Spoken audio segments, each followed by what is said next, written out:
Revista de volta e agora a gente vai para a capital mineira, onde um evento marcou a celebração dos 120 anos da educação adventista e os 50 anos do Colégio Adventista de Belo Horizonte. No ano em que a educação adventista completa 120 anos no Brasil, o Colégio Adventista de Belo Horizonte comemora seu 50º aniversário. São 50 anos ensinando português, química, história, geografia. São 50 anos passando princípios e formando cidadãos. Quando uma família matricula o seu filho, a sua filha, numa unidade escolar adventista, ela está colocando o seu filho numa unidade que já está presente há mais de 100 anos e que tem um alcance mundial. Não é uma escola isolada, ela faz parte de uma rede que está presente em quase 200 países ao redor do mundo, com mais de 7 milhões de alunos matriculados. Isso é um marco histórico, são poucas as empresas, são poucas as organizações que conseguem uma longevidade desse porte. Então, para nós é um motivo de muita alegria estar participando desse momento histórico da educação adventista. O evento de celebração foi marcado por homenagens a funcionários atuais e que já passaram pela unidade educacional. Léa foi uma das primeiras professoras. Hoje ela está aposentada e guarda boas lembranças do colégio. Olha, se fosse para escolher de novo uma profissão, eu seria professora novamente. Muito realizada e feliz por estar aqui. Saudades, muita saudade. Ex-alunos também compareceram ao evento. Eu estudei na década de 80, entre 85 e 89, 90. Eu sinto saudade de tudo, principalmente da quadra, do esporte, dos professores, Boanerges, a professora Leia de História. Foram momentos muito bons da minha vida. A educação adventista inaugurou um novo colégio no município de Paragominas, no Nordeste paraense. É o início de uma nova fase para a instituição que continua a crescer cada vez mais, mesmo com a crise econômica que ainda afeta o país inteiro. Após 30 anos de muito trabalho em Paragominas, a educação adventista dá um grande passo com as novas instalações. São 20 mil estudantes beneficiados nos estados do Pará, Maranhão e Amapá. E Paragominas segue o ritmo de crescimento da região. E a meta é alcançar em 2017 a marca de 450 alunos matriculados. Eu vejo aqui na escola que tem uma estrutura agora melhor, né? Melhorou o espaço. Assim, esperamos que aqui eles vão aprender melhor. Isso é o futuro deles. É o que todos os pais, eu como mãe, vejo, né? Nós estamos celebrando 120 anos de educação adventista no Brasil. É uma linda história desde 1896.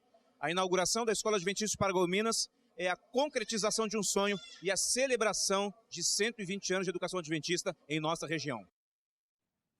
E a revolução digital tem causado uma mudança em várias profissões. E na área da construção civil não é diferente. Há o constante desenvolvimento de programas de computador para gerenciar as obras.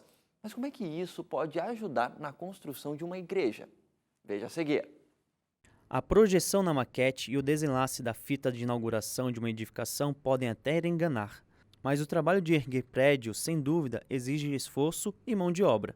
Além disso, a revolução digital também tem contribuído com a área da construção civil.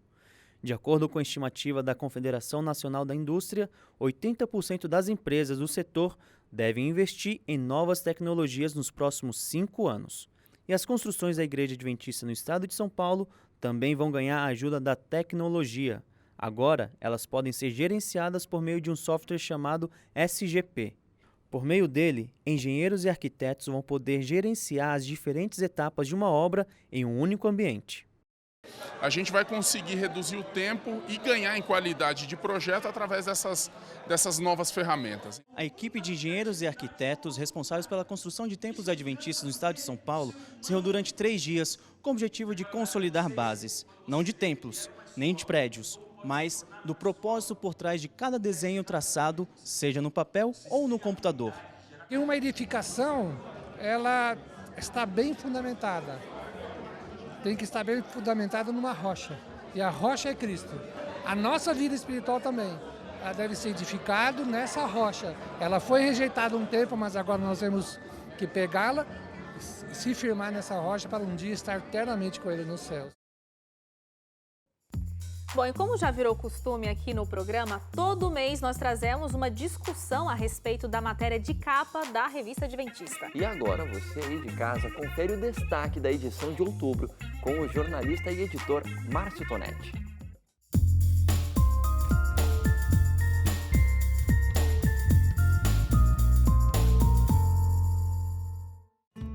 Para a maioria dos 2,1 milhões de seguidores do cristianismo ao redor do mundo, o papel de Cristo no santuário celestial ainda é um tema pouco compreendido. Neste mês, a matéria de capa da Revista Adventista procura explicar o que, afinal, Jesus está fazendo hoje em nosso favor. Olá! Para a gente da Revista Adventista é um prazer voltar ao programa para poder mostrar para você um pouquinho do tema que está em destaque na Revista Adventista deste mês. Hoje temos a participação do pastor Marcos de Benedicto, que é editor-chefe da Revista Adventista, e também o autor da reportagem de capa desse mês, que é o pastor Adriane Mille. Aliás, pastor Adriane, você foi escolhido a dedo aí para desenvolver esse tema porque é o assunto da sua tese doutoral, né? Contextualiza um pouquinho aqui para o nosso espectador. Bom, primeiramente é um prazer muito grande colaborar com a Revista Adventista desse mês, trabalhando num tema que é tão importante para a teologia cristã, para a história do Adventismo, para a teologia adventista, e especialmente para mim, que estou desenvolvendo estudos nessa direção.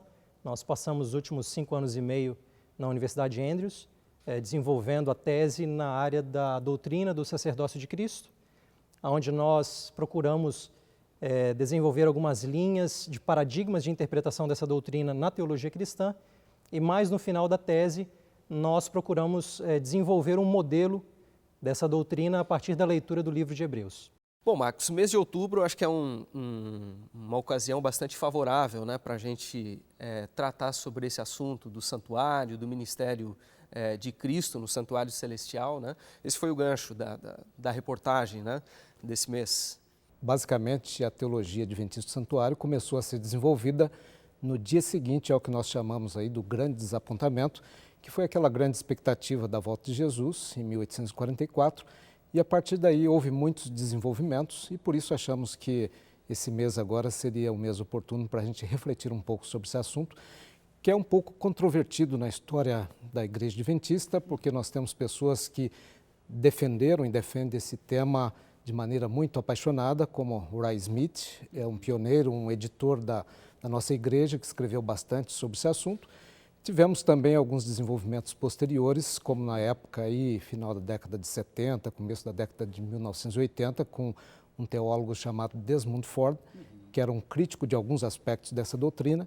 Então isso possibilitou alguns desenvolvimentos dessa doutrina e por isso achamos que era hora da gente discutir um pouquinho o assunto. A partir dessa crise aí, materiais foram, né, publicados em função dos estudos que a igreja desenvolveu, né? Há materiais, inclusive em língua portuguesa, né, sobre esse tema, né, resultantes aí desse período, né, de estudo mais intenso, né, sobre a doutrina do santuário. Né?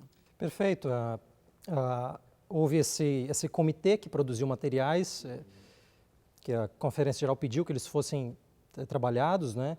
E depois da década de 80 nós tivemos traduções desses materiais em português. A Unaspress, ela lançou, por exemplo, Estudos Selecionados e Interpretação Profética, escrito pelo Dr. William Shea, e também A Luz de Hebreus, que é um livro que trabalha a questão do sacerdócio de Cristo e o santuário na Epístola aos Hebreus. Muitos cristãos acabam não tendo um conhecimento do que Cristo está fazendo hoje.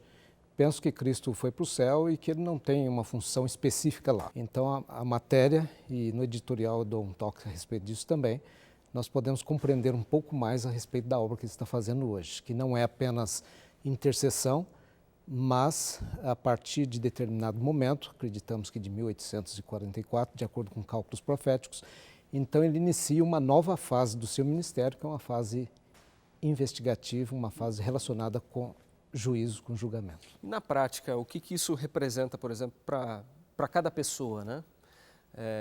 Afinal, o que Cristo está fazendo e ele é nosso advogado nesse, né, no santuário, qual que é a função que ele está desenvolvendo lá hoje?